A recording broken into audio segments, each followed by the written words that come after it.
Salut, c'est Daphné, j'espère que tu vas bien. Aujourd'hui dans cette vidéo, on va voir comment mieux gérer son budget.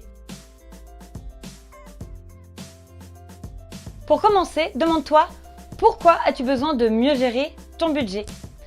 Est-ce que c'est parce que tu vis au-dessus de tes moyens et il faut que tu construises absolument une épargne de sécurité?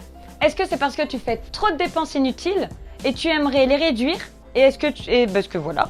Ou est-ce que c'est encore parce que tu as un projet d'investissement qui arrive bientôt? Et la deuxième question à se poser, c'est de combien as-tu besoin? C'est exactement ce que j'explique dans ma vidéo sur comment définir ses objectifs.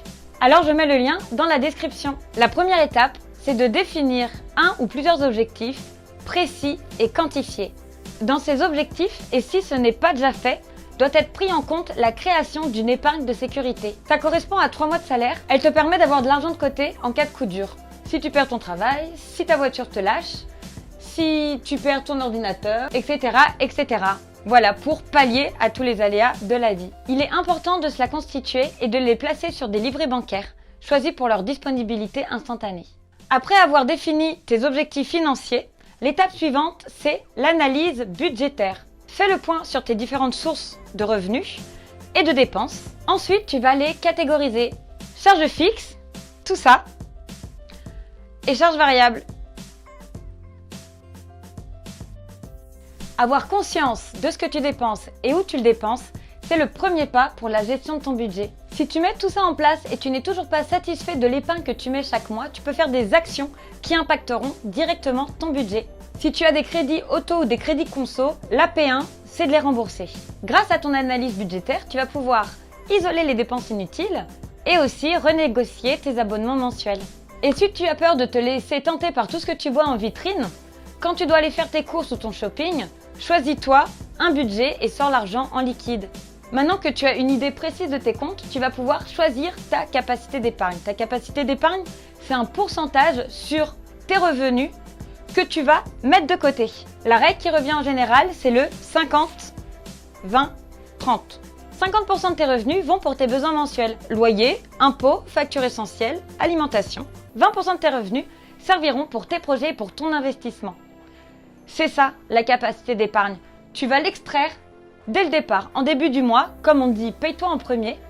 Avant tes abonnements, avant tes factures, tout ça, tu l'extrais et tu le mets sur un autre compte. C'est pour toi. C'est à toi. Et les 30 derniers pourcents, ce sont pour tes loisirs. Alors, sorties, resto, ciné, shopping, oui, c'est aussi un loisir. Alors là, cette règle nous dit 20% de tes revenus pour la capacité d'épargne. Dans le livre Père riche, Père pauvre, il parle de 10%. Chacun devrait mettre 10% de ses revenus sur le côté pour se payer. Alors, les pourcentages ne sont pas les mêmes, ils ne sont qu'indicatifs. Et si 10% c'est trop, ça te demande trop de sacrifices, eh ben descends ta capacité d'épargne à 5%. Il vaut mieux mettre 5% chaque mois que 0. Ce qui est important dans cette démarche, c'est l'état d'esprit et c'est l'habitude de mettre de côté chaque mois pour toi. Il faut que tu trouves ton propre équilibre entre tes obligations financières, tes objectifs et tes loisirs. Et grâce à l'analyse budgétaire vue plus haut, tu arriveras à mieux voir ton budget, à cibler les dépenses inutiles, les dépenses à réduire et les dépenses nécessaires. Et je réinsiste sur le paye-toi en premier. Tu définis ta capacité d'épargne et c'est toi seul qui la définis. Selon ce que tu te sens de faire, il ne faut absolument pas que tu te sentes découragé. Et hop, dès le début du mois, tu l'extrais de ton compte. Tu le mets à côté pour toi et tu n'y touches plus. Il faut garder en tête qu'épargner n'est pas une punition. Les objectifs définis plus haut serviront à prioriser. Économiser de l'argent régulièrement est une habitude financière à prendre dès maintenant. En fonction des objectifs que tu auras définis, tu peux choisir de placer tes euros sur une assurance vie, sur un PEA ou sur tout autre placement. L'idée est de les faire travailler pour toi dans l'attente de l'atteinte de tes objectifs. Et bien sûr, tout ça va dépendre de ta situation personnelle, de ton horizon de placement, très déterminant dans le choix des produits financiers, et de ton profil épargnant. Et bien sûr, placer ton argent sur des placements non liquides te permet de ne pas pouvoir les récupérer. Si un jour tu as un petit coup de mou et tu perds de vue la finalité de ton objectif. Je prépare d'autres vidéos sur les différents types de placements financiers, immobiliers et même divers, les placements atypiques sur lesquels tu pourras placer ton argent épargné.